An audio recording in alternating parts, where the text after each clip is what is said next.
आणि यानंतर मोठी बातमी मुंबई महानगरपालिकेशी निगडित आहे। मुंबई महानगरपालिकेची आरक्षणाची सोडत कधी जाहीर होणार याकडे अनेकांचं लक्ष लागलेलं। मुंबई महानगरपालिकेमध्ये या वेळेला महिला राज पाहायला मिळणार आहे, कारण जवळपास 50% जागा महिलांसाठी राखीव आहेत।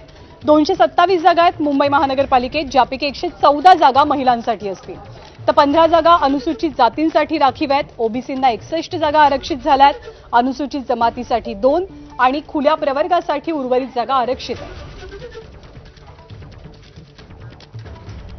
तर मुंबई महानगरपालिकेत किती आणि कसं आरक्षण जाहीर झालंय जाणून घेऊया। महिलांसाठी जागा राखीव आहेत 114,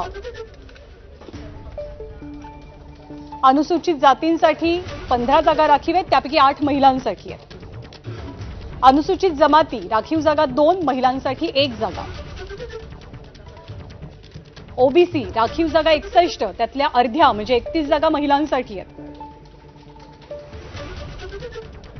आणि खुला प्रवर्ग राखीव जागा म्हणजे खरं तर या राखीव जागा म्हणता येणार नाहीत, खुल्या प्रवर्गासाठी 149 जागा आहेत, ज्यापैकी 74 महिलांसाठी राखीव असतील।